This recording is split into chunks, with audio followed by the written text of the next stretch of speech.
नमस्कार है पेन वाजपेयी अपने YouTube चैनल महितमन वाजपेयी पे आपका बहुत बहुत स्वागत करता हूं। अगर आप एसएससी एमटीएस 2023 एग्जाम की प्रिपरेशन कर रहे हैं तो इंग्लिश आपके लिए बहुत ज़्यादा इंपॉर्टेंट रोल प्ले करने वाला है इस बार, क्योंकि इंग्लिश और जीएस के बेसिस पे ही आपका सिलेक्शन होगा। जो आपकी मेरिट बनेगी वो इंग्लिश और जीएस के बेसिस पे ही बनेगी। तो इंग्लिश में सबसे पहले आपको ये पता होना चाहिए कि जो एमटीएस का नोटिफिकेशन आपका आया है उसमें ऑफिशियल जो सिलेबस है आपका वो क्या है, क्योंकि ढेर सारे स्टूडेंट क्या गलती कर देते हैं कि वो सिलेबस देखते ही नहीं, वो पढ़ना स्टार्ट कर देते हैं। तो सबसे पहले आपको सिलेबस देखने की जरूरत है कि सिलेबस में आपसे क्या क्या पूछा जाएगा। तो सबसे पहले मैं आपको यहाँ पे ऑफिशियल सिलेबस दिखाने वाला हूँ और उसके बाद आपको केवल और केवल 2 बुक सजेस्ट करूँगा। और यहाँ पे कोई भी प्रमोशन में नहीं कर रहा हूँ, जो मैंने मतलब अपने ऊपर पढ़ा है, अपने आप इम्प्लीमेंट किया है, उसको मैं आपको प्रोवाइड कराने वाला हूँ। और इससे अगर आप इन 2 बुक्स पे अच्छे तरीके से काम कर लेते हो तो मैं दावे के साथ कह सकता हूँ कि आपको किसी का कोर्स खरीदने की ज़रूरत नहीं पड़ेगी। ढेर सारे लोग आपको कहेंगे कि ये कोर्स ले लो, वो कोर्स ले लो। यकीन मानिए आप कि आपको किसी का कोर्स खरीदने की ज़रूरत बिल्कुल भी नहीं है एमटीएस के पॉइंट ऑफ व्यू से अगर देखा जाए, क्योंकि आपका जो सिलेक्शन होगा वो जीएस और इंग्लिश के बेसिस पे होगा।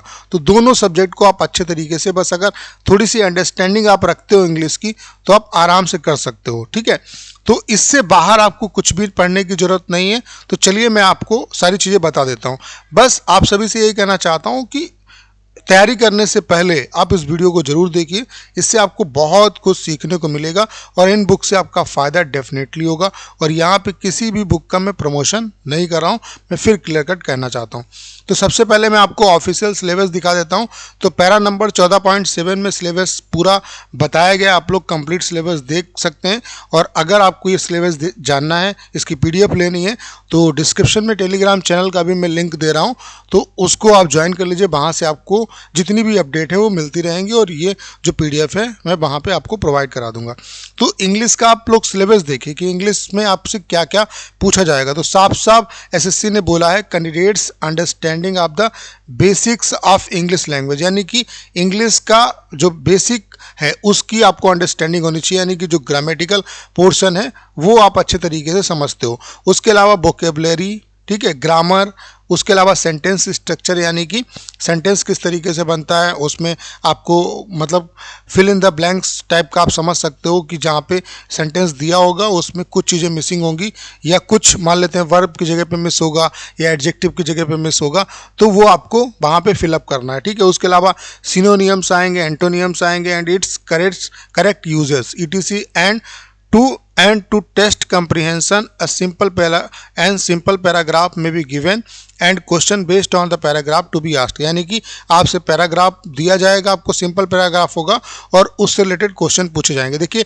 25 क्वेश्चन आपके इंग्लिश के आएंगे, 25 आपके जीएस के क्वेश्चन आएंगे, यानी कि टोटल 50 क्वेश्चन करना है आपको। और इसके लिए टाइम आपको जो मिलेगा वो 45 मिनट का मिलेगा। तो 25 जो क्वेश्चन है वो जीएस के अगर आपको आते हैं तो आप 5 से 7 मिनट के अंदर ये क्वेश्चन कर सकते हैं। बाकी जो टाइम है वो अपना इंग्लिश के लिए रखिए। उसके अलावा मैं स्ट्रेटजी वीडियो बना दूंगा कैसे आपको करना है। तो यहाँ पे 25 क्वेश्चन में बहुत कुछ नहीं आएगा। देखिए यहाँ पे आपसे क्या पूछा जाएगा, बेसिक नॉलेज ऑफ इंग्लिश, यानी कि जो आपके एरर वाले क्वेश्चन आते हैं, कॉमन एरर, वो आपसे पूछे जाएंगे। उसके अलावा फिल इन द ब्लैंक्स वाले क्वेश्चन वो आपका आएगा। उसके अलावा सिनोनियम, एंटोनियम्स आएगा। उसके अलावा आपका one word substitutions, basic understanding का मतलब यही हुआ कि वन वर्ड सब्स्टिट्यूशन हुआ। उसके अलावा आपका इडियम एंड फ्रेजेस हुआ, एक्टिव पैसिव डायरेक्ट इनडायरेक्ट, यहाँ से क्वेश्चन आपका उठेगा। बाकी PQRS या आपका जो मतलब स्टोरी जो फिलिंग वाली आती है, ये सब कुछ आपका नहीं आएगा। आपको वर्ड्स यानी कि जो वोकेबलरी सेक्शन है उस पर फोकस करना है, और किस पे फोकस करना है, और अपनी ग्रामर पे फोकस करना है। और उसके अलावा आपका पैसेज रीडिंग वाला आएगा, तो इन सब पे फोकस करना है। इसके अलावा आपको कुछ पढ़ने की ज़रूरत नहीं है। अब क्वेश्चन ये अराइज होता है कि आपको क्या पढ़ना क्या है। देखिए सिर्फ 2 बुक मैं सजेस्ट करूंगा। एक बुक है मिरर ऑफ कॉमन एरर, ये किसकी है, डॉक्टर अशोक कुमार सिंह की बुक है। इसका लेटेस्ट एडिशन आप लोग मार्केट में जाके देख सकते हो और वो आपको ले लेना है। इस बुक से आपका क्या क्या कवर हो जाएगा, यहाँ से जितना भी ग्रामर का सेक्शन है, जैसे कि आपका फिल इन द ब्लैंक्स वाला है या आपका एरर सेक्शन है, ठीक है, उसके अलावा एक्टिव पैसिव डायरेक्ट इनडायरेक्ट जितना भी है सारा कुछ इसमें जो ग्रामर वाला पोर्शन है वो सारा का सारा इससे कवर हो जाएगा। उसके अलावा एक अगली जो बुक आपको पढ़नी है वो आप ले सकते हो, एमबी पब्लिकेशंस की बुक ले सकते हो, जिसमें सारे के सारे प्रीवियस जो इंग्लिश के सेट हैं वो आपको मिल जाएंगे, चाहे वो सीजीएल के हों, सीएचएसएल के हों, एमटीएस के, स्टेनो के, सभी के मिल जाएंगे। या ब्लैक बुक जो भी आपके पास है वो आप ले सकते हो। इससे क्या करना है, एमबी पब्लिकेशन की जो बुक है वो मैं आपको ज़्यादा प्रेफर करना चाहूँगा। क्यों ऐसा मैं क्यों कह रहा हूँ, क्योंकि उसमें सेट बाय सेट दिए हुए हैं। तो आप क्या करिए, जैसे कि किसी दिन सबसे पहले आप एमटीएस वाले जितने भी जो इंग्लिश के सेट हैं उनको आप कर डालें, क्योंकि उसमें इंग्लिश का ही आपको मिलेगा।